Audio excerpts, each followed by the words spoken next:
Egzamin maturalny z języka hiszpańskiego. Poziom rozszerzony. Usłyszysz dwukrotnie teksty do zadań od 1 do 3. Przed wysłuchaniem każdego tekstu usłyszysz dźwięk.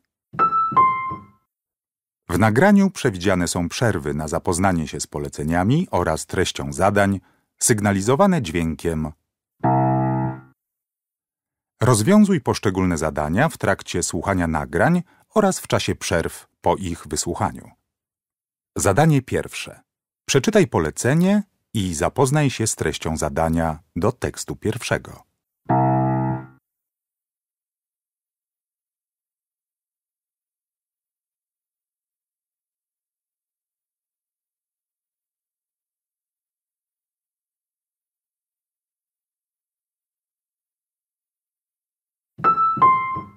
Texto 1. Mi papá siempre pensó, y yo le creo y lo imito, que mimar a los hijos es el mejor sistema educativo. Si quieres que tu hijo sea bueno, hazlo feliz, decía. Es posible que nadie, ni los padres, puedan hacer completamente felices a sus hijos, pero seguramente pueden hacerlos muy infelices. Si por algo puedo criticar a mi padre, es por haberme manifestado un amor excesivo, aunque no sé si existe el exceso en el amor. Ahora pienso que la única receta para poder soportar lo dura que es la vida es haber recibido en la infancia poca crítica y mucho amor de los padres. Sin ese amor exagerado que me dio mi papá, yo hubiera sido alguien diferente y mucho menos feliz.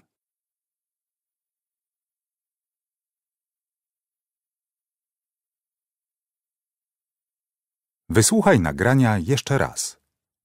Mi papá siempre pensó, y yo le creo y lo imito, que mimar a los hijos es el mejor sistema educativo. Si quieres que tu hijo sea bueno, hazlo feliz, decía. Es posible que nadie, ni los padres, puedan hacer completamente felices a sus hijos, pero seguramente pueden hacerlos muy infelices. Si por algo puedo criticar a mi padre, es por haberme manifestado un amor excesivo, aunque no sé si existe el exceso en el amor. Ahora pienso que la única receta para poder soportar lo dura que es la vida es haber recibido en la infancia poca crítica y mucho amor de los padres. Sin ese amor exagerado que me dio mi papá, yo hubiera sido alguien diferente y mucho menos feliz.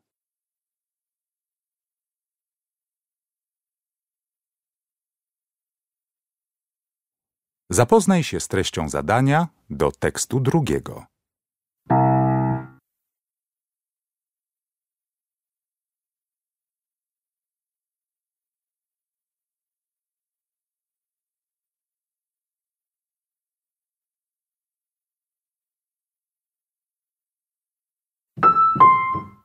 Texto 2. Preservamos la vida y aliviamos el sufrimiento de las personas en sus horas de mayor necesidad. Ningún poder estatal, económico o religioso dicta nuestras acciones. No preguntamos por la raza, la religión o la ideología. No tomamos partido por nadie, solo por los pacientes. Estamos donde pocos más están. Si nosotros nos vamos, ¿quién va a quedarse aquí con las personas a las que nadie más llega? Ayúdanos a quedarnos. Haz un donativo.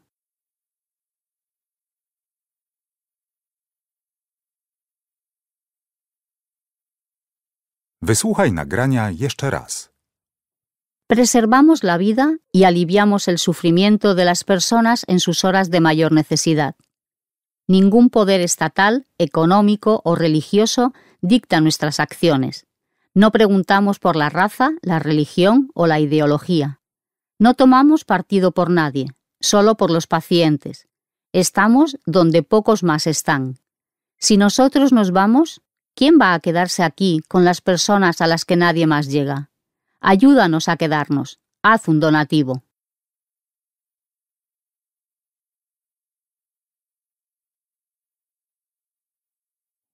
Zapoznaj się z treścią zadania do tekstu trzeciego.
Texto 3.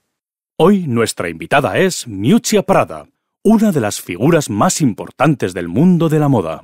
¿Desde joven soñaba con una carrera en el mundo de la moda? ¿Con trabajar en el negocio familiar? La verdad es que ni la moda ni los negocios me interesaban en absoluto. Me doctoré en Ciencias Políticas a mediados de los 70. Estudié mimo con el legendario director Giorgio Strehler. Pisé el escenario teatral. También ingresé en el Partido Comunista, aunque nunca fui activista. Ese era mi mundo cuando, en 1978, heredé inesperadamente el negocio. Y la ropa la empecé a confeccionar tan solo una década después. La idea no fue mía, sino de mi marido. Dicen que tiene una ambición monstruosa. No es eso. Mi principal cualidad es el instinto. Cuando me preguntan el porqué de mi éxito, me encojo de hombros y les digo que no lo sé, porque nunca me marqué un objetivo preciso. Tampoco suelo deliberar mucho. Sencillamente actúo y reacciono. Tengo una especie de guía interior que me orienta. ¿Y cuál fue su primer fracaso como diseñadora? Hace muchos años, después de mi tercer desfile. En ese momento inventé el concepto de vintage. Hoy es normal, pero entonces no lo era. Me afligió que los de una revista de renombre, la Biblia de la industria, escribieran que aquella colección estaba a mitad de camino entre los Picapiedra y los hermanos Jackson. Fue un fracaso absoluto. ¿Y cómo le llegó el éxito? Como sucede con tantos otros aspectos de la vida, resultó paradójico. Nunca fui lo bastante clásica para los clásicos, ni lo bastante vanguardista para los vanguardistas. La gente siempre estaba incómoda conmigo, yo siempre hacía algo mal. Pero insistí, y al final fueron esas cosas que hacía mal, como unas gigantescas gafas de sol de madera, las que terminaron por ser admiradas. La marca Prada es asequible para pocos. ¿Qué se supone que tienen que hacer sus admiradoras menos adineradas? Yo diría a esas mujeres que compraran ropa vintage, usada, que se mostraran fuertes y orgullosas, que hicieran lo posible para ir elegantes con ropa menos costosa, que luchen para salir adelante y que, gracias a eso, se sientan mejor. ¿Una chaqueta o un vestido lujosos pueden cambiar la vida? Tengo clarísimo que no. La vida es cuestión de ideas, no tiene que ver con las chaquetas. Es importante recordarlo.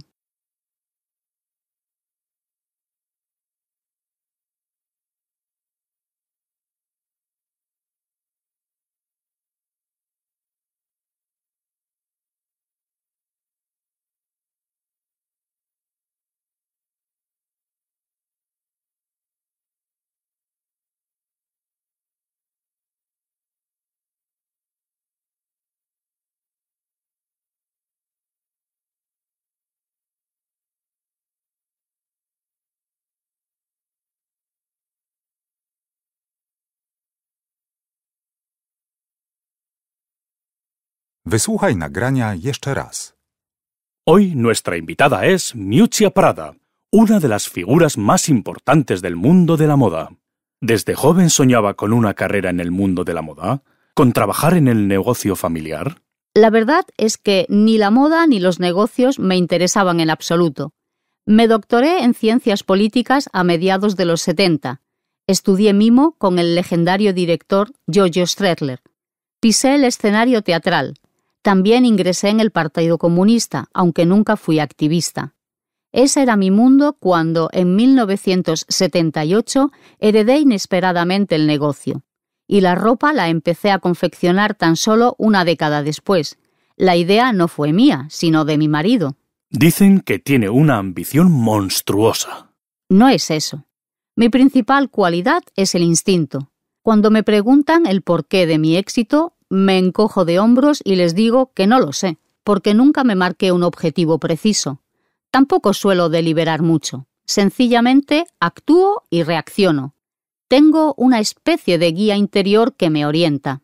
¿Y cuál fue su primer fracaso como diseñadora? Hace muchos años, después de mi tercer desfile. En ese momento inventé el concepto de vintage. Hoy es normal, pero entonces no lo era.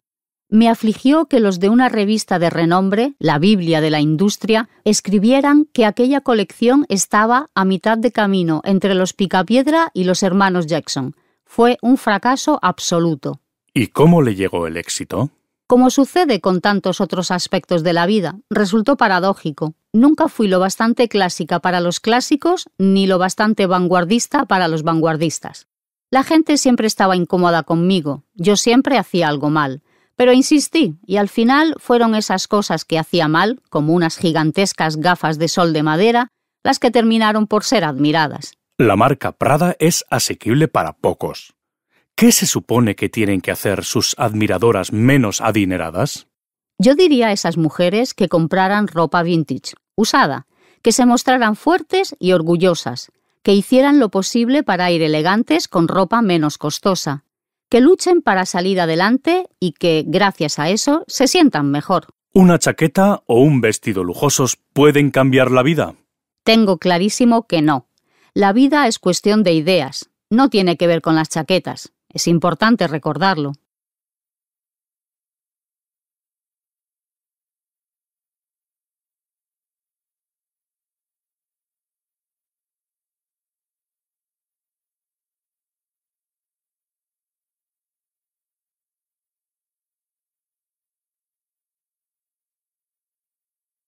Zadanie drugie.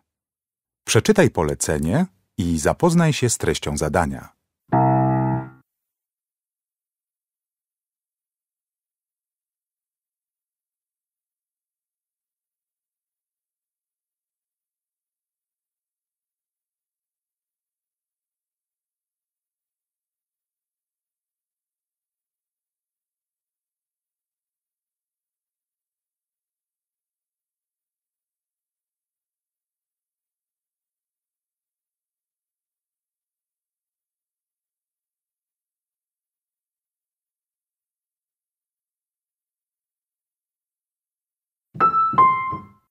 Texto 1. ¿Alguna vez has sentido que eres un fraude? A pesar de tus buenas notas, tus logros profesionales, la cantidad de elogios que recibes a diario, sigues pensando que todo eso se debe a una serie de golpes de buena suerte que pueden desaparecer en cualquier momento. Este trastorno, más habitual de lo que parece, se llama síndrome del impostor. Millones de mujeres y hombres en todo el mundo, desde exitosos directivos de empresas y especialistas en IT hasta estrellas de cine, lo padecen. O sea, están secretamente preocupados por no ser tan capaces como todos creen.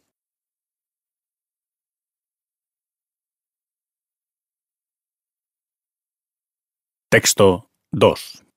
El síndrome del impostor no es un trastorno evidente.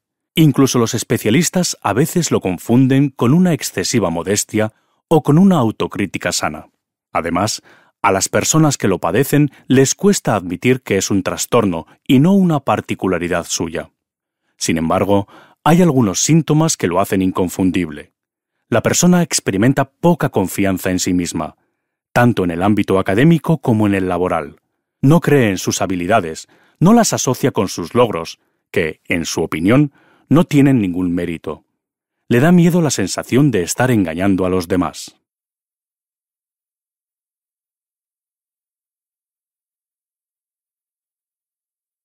Texto 3. Pauline Clance, psicóloga clínica que acuñó por primera vez el término de síndrome del impostor, dice que ella misma lo sufrió cuando estaba en la escuela. Confiesa que cada vez que hacía un examen importante tenía un miedo terrible de suspender. De joven, Pauline atribuía sus traumas al entorno educativo, pero luego, cuando se convirtió en profesora, se dio cuenta de que algunos de sus mejores alumnos, que aparentemente no tenían razón alguna para preocuparse, padecían el mismo problema. La científica reconoce que resulta extremadamente difícil decidir si este síndrome es más bien cuestión personal o resultado de la presión externa.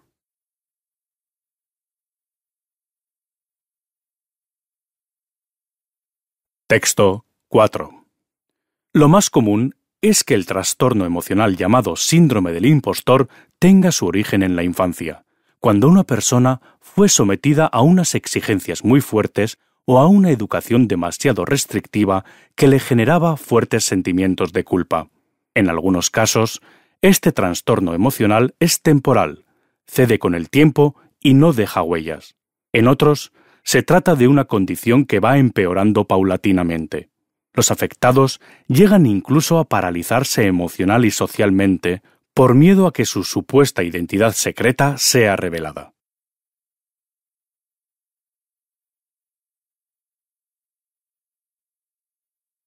Texto 5. El síndrome del impostor repercute en la vida de diferentes maneras. A veces, las personas que lo sufren se convierten en trabajadores que invierten una cantidad desmesurada de tiempo en cualquier tarea, solo para demostrar que sus logros son fruto del trabajo arduo y no del azar. En otras ocasiones, el trastorno se debe al narcisismo. Hay una expectativa tan alta con el yo que nada la satisface.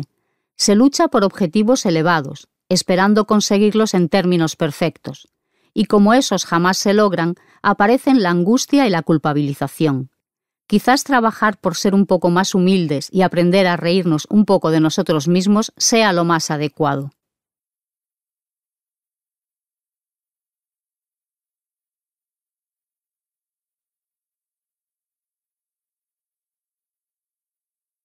Wysłuchaj nagrania jeszcze raz. Texto 1. ¿Alguna vez has sentido que eres un fraude? A pesar de tus buenas notas, tus logros profesionales, la cantidad de elogios que recibes a diario, sigues pensando que todo eso se debe a una serie de golpes de buena suerte que pueden desaparecer en cualquier momento. Este trastorno, más habitual de lo que parece, se llama síndrome del impostor. Millones de mujeres y hombres en todo el mundo, desde exitosos directivos de empresas y especialistas en IT hasta estrellas de cine, lo padecen. O sea, están secretamente preocupados por no ser tan capaces como todos creen.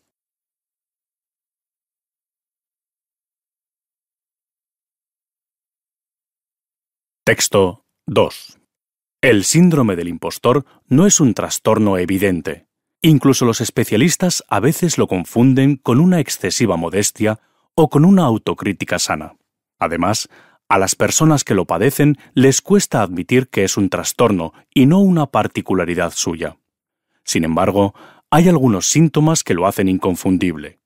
La persona experimenta poca confianza en sí misma, tanto en el ámbito académico como en el laboral. No cree en sus habilidades, no las asocia con sus logros, que, en su opinión, no tienen ningún mérito. Le da miedo la sensación de estar engañando a los demás.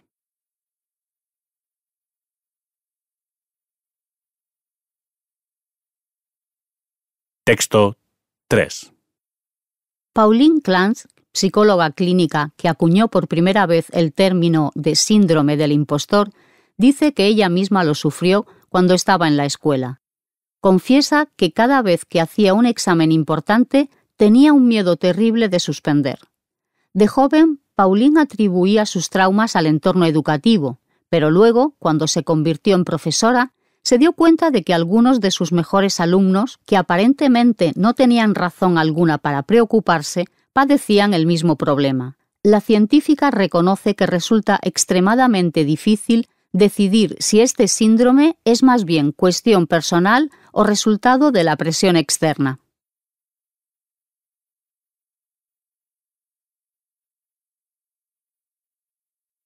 Texto 4. Lo más común es que el trastorno emocional llamado síndrome del impostor tenga su origen en la infancia, cuando una persona fue sometida a unas exigencias muy fuertes o a una educación demasiado restrictiva que le generaba fuertes sentimientos de culpa. En algunos casos, este trastorno emocional es temporal, cede con el tiempo y no deja huellas. En otros, se trata de una condición que va empeorando paulatinamente. Los afectados llegan incluso a paralizarse emocional y socialmente por miedo a que su supuesta identidad secreta sea revelada.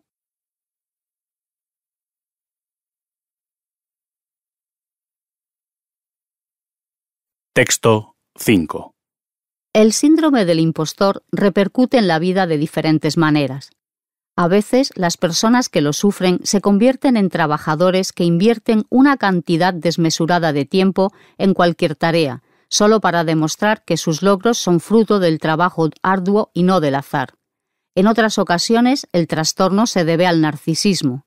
Hay una expectativa tan alta con el yo que nada la satisface. Se lucha por objetivos elevados, esperando conseguirlos en términos perfectos. Y como esos jamás se logran, aparecen la angustia y la culpabilización. Quizás trabajar por ser un poco más humildes y aprender a reírnos un poco de nosotros mismos sea lo más adecuado.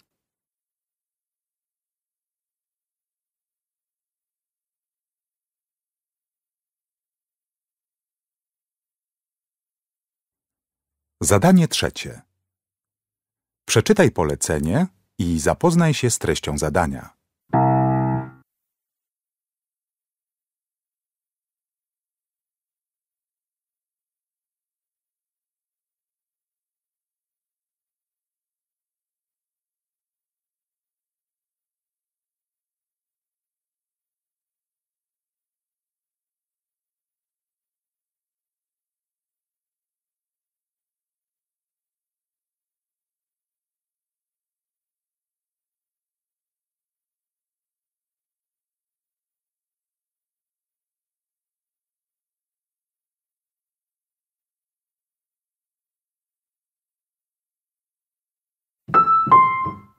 Dubái es una ciudad construida en el desierto y sus tradiciones se encuentran firmemente enraizadas en la ancestral cultura beduina.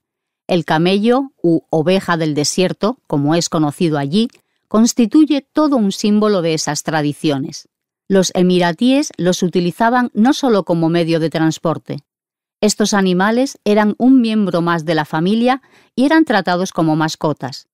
Cuando la tecnología facilitó otras formas de desplazamiento, el presidente de los Emiratos Árabes Unidos promovió las carreras de camellos como reconocimiento a su importante papel en la sociedad local. Las carreras de camellos se realizan solo de octubre a mediados de abril y son un evento que no te puedes perder. Son todo un espectáculo para la vista, porque estos animales son capaces de alcanzar los 65 km por hora en su sprint final, produciendo un gran estruendo al pasar por la pista.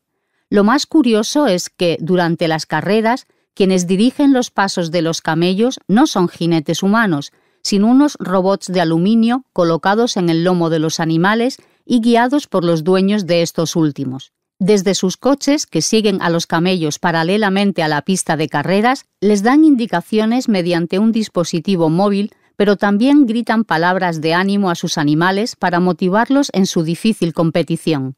En las pistas de carreras, la vestimenta es casual, la entrada es gratuita y se ofrecen bebidas refrescantes. Se recomienda llevar prismáticos y es importante tener en cuenta que las cámaras no están permitidas. Las apuestas en las carreras son ilegales en los Emiratos Árabes Unidos, pero los ganadores reciben diferentes premios, muchas veces en forma de coches de lujo. Las carreras de camellos son una popular tradición del pasado, pero Dubái es todo un ejemplo en avanzar hacia el futuro. En la primavera de 2016 se celebró la mayor carrera de drones del mundo. En el evento participaron 32 pilotos. Su misión era dirigir sus mini aeronaves por un terreno lleno de obstáculos y trampas. $1 millón esperaba a los ganadores de esta competición.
Wysłuchaj nagrania jeszcze raz.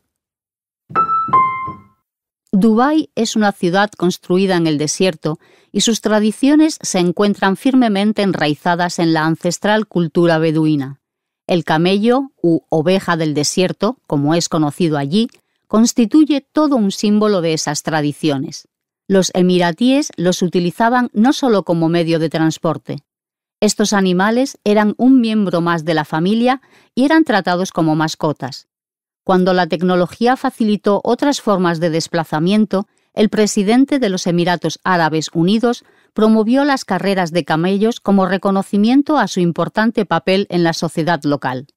Las carreras de camellos se realizan solo de octubre a mediados de abril y son un evento que no te puedes perder. Son todo un espectáculo para la vista, porque estos animales son capaces de alcanzar los 65 km por hora en su sprint final, produciendo un gran estruendo al pasar por la pista. Lo más curioso es que, durante las carreras, quienes dirigen los pasos de los camellos no son jinetes humanos, sino unos robots de aluminio colocados en el lomo de los animales y guiados por los dueños de estos últimos. Desde sus coches, que siguen a los camellos paralelamente a la pista de carreras, les dan indicaciones mediante un dispositivo móvil, pero también gritan palabras de ánimo a sus animales para motivarlos en su difícil competición. En las pistas de carreras, la vestimenta es casual, la entrada es gratuita y se ofrecen bebidas refrescantes. Se recomienda llevar prismáticos y es importante tener en cuenta que las cámaras no están permitidas. Las apuestas en las carreras son ilegales en los Emiratos Árabes Unidos, pero los ganadores reciben diferentes premios, muchas veces en forma de coches de lujo. Las carreras de camellos son una popular tradición del pasado, pero Dubái es todo un ejemplo en avanzar hacia el futuro. En la primavera de 2016 se celebró la mayor carrera de drones del mundo. En el evento participaron 32 pilotos. Su misión era dirigir sus mini aeronaves por un terreno lleno de obstáculos y trampas. $1 millón esperaba a los ganadores de esta competición.